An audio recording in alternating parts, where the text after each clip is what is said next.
Greetings and welcome back to my channel. Today we're looking at the 1982 supernatural horror film Poltergeist, directed by Tobe Hooper and starring Craig T. Nelson. Let's begin. Stephen and Diane Freeling live in the planned community of Cuesta Verde, California. Steve is a successful real estate agent and Diane looks after their three children, 16-year-old Donna, 8-year-old Robbie, and 5-year-old Carol Ann. Late one night, Carol Ann inexplicably converses with the family's television set while it displays post-broadcast static. The next night, she again fixates on the television and a ghostly white hand emerges from the screen, followed by a violent earthquake. As the family is shaken awake by the quake, Carol Ann eerily declares, "They're here." The following day is filled with bizarre events. A glass of milk spontaneously breaks, silverware bends, and furniture moves on its own. These phenomena initially seem benign, but grow more sinister.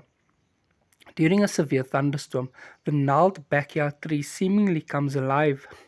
A large limb crashes through the children's bedroom window, grabs Robbie, pulls him outside into the pouring rain, and attempts to devour him. While the family rushes outside to rescue Robbie, Carol Ann is thrown into a portal inside the closet. After saving Robbie from the tree, which got sucked into a tornado, the family frantically search for Carol Ann, only for her voice to call out from the television. Parapsychologist Martha Lesh arrives with team members Ryan and Marty to investigate. They determine that there is a poltergeist intrusion involving multiple ghosts. Meanwhile, Stephen learns from his boss that the Cuesta Verde development was built on a former cemetery and that the graves were moved to a nearby location. Dana and Robbie are sent away for safety while Dr. Lesh calls Tangina Barons a spiritual medium. Tangina determines the spirits are lingering in a different sphere of consciousness and are not at rest. They are attracted to Carol Ann's life force. Tangina also detects a dark presence she calls the Beast, who is restraining Carol Ann and manipulating her life force in order to prevent the other spirits from crossing over. The entrance into the other dimension is in the children's bedroom closet and exits through the living room ceiling.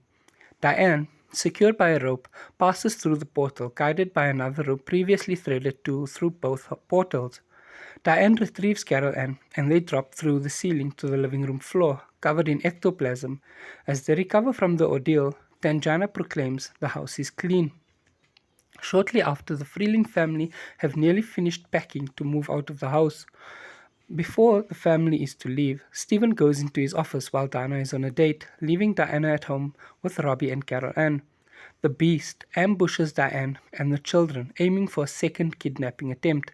The unseen force drives Diane into the backyard in the pouring rain, where she stumbles into the flooded swimming pool excavation. Skeletal corpses and coffins float up around her in a muddy hole. Diane crawls out and rushes back into the house. She rescues the children and they escape to the outside as more coffins and bodies erupt from the ground. Stephen, accompanied by Teague, his boss, arrives home to the mayhem and realizes that only the gravestones were relocated. The development was built over the abandoned bodies. The Freelings jump into their car and collect Dana just as she returns home. They flee Cuesta Verde, and the house implodes into the portal while Teague and stunned neighbors look on. The family checks into their room at a motel, where Stephen promptly rips out the TV and shoves it outside. If you enjoyed this video, please give it a thumbs up, leave a comment down below letting me know which movie you'd like to see me do next, and as always, thank you so much for watching, and goodbye.